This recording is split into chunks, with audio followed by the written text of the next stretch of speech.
Lihatlah betapa besarnya kasih yang dikaruniakan Bapa kepada kita, sehingga kita disebut anak-anak Allah.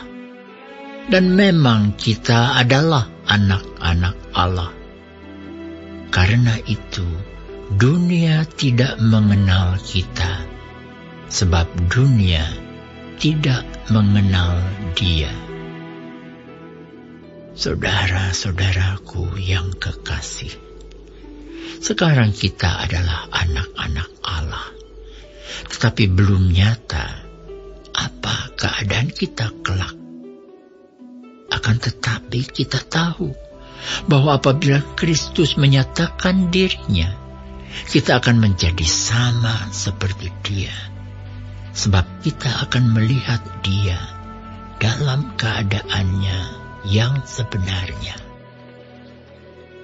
Setiap orang yang menaruh pengharapan itu kepadanya menyucikan diri sama seperti Dia yang adalah suci.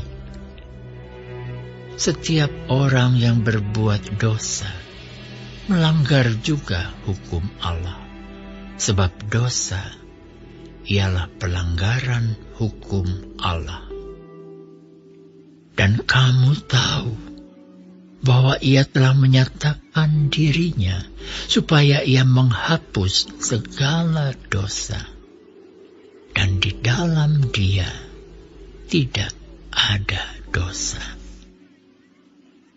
Karena itu, setiap orang yang tetap berada di dalam Dia tidak berbuat dosa lagi. Setiap orang yang tetap berbuat dosa tidak melihat dan tidak mengenal Dia. Anak-anakku, janganlah membiarkan seorang pun menyesatkan kamu. Barang siapa yang berbuat kebenaran adalah benar, sama seperti Kristus adalah benar. Barang siapa yang tetap berbuat dosa, berasal dari iblis. Sebab iblis berbuat dosa dari mulanya. Untuk inilah anak Allah menyatakan dirinya, yaitu supaya Ia membinasakan perbuatan-perbuatan iblis itu.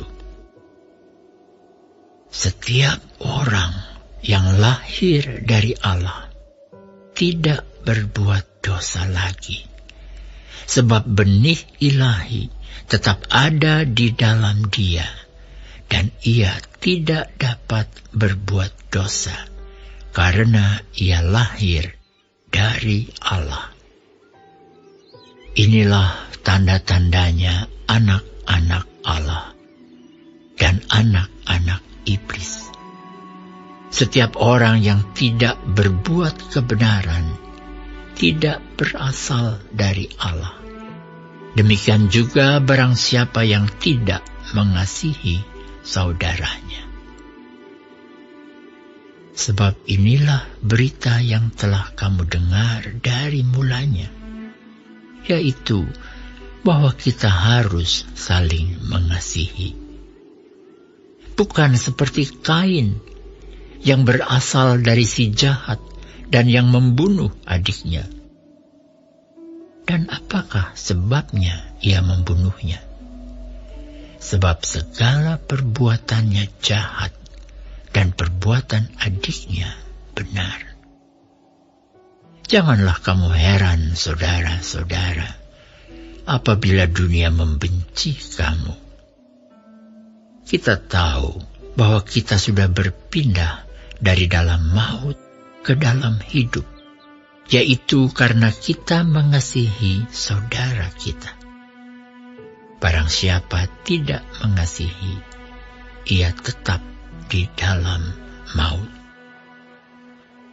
Setiap orang yang membenci saudaranya adalah seorang pembunuh manusia. Dan kamu tahu bahwa tidak ada seorang pembunuh yang tetap memiliki hidup yang kekal di dalam dirinya. Demikianlah kita ketahui kasih Kristus, yaitu bahwa Ia telah menyerahkan nyawanya untuk kita. Jadi kita pun wajib menyerahkan nyawa kita untuk saudara-saudara kita. Barang siapa mempunyai harta duniawi dan melihat saudaranya menderita kekurangan, tetapi menutup pintu hatinya terhadap saudaranya itu, bagaimanakah kasih Allah dapat tetap di dalam dirinya? Anak-anakku, marilah kita mengasihi bukan dengan perkataan atau dengan lidah, tetapi dengan perbuatan dan dalam kebenaran. Demikianlah kita ketahui bahwa kita berasal dari kebenaran. Demikian pula kita boleh menenangkan hati kita di hadapan Allah. Sebab jika kita dituduh olehnya, Allah adalah lebih besar daripada hati kita, serta mengetahui segala sesuatu.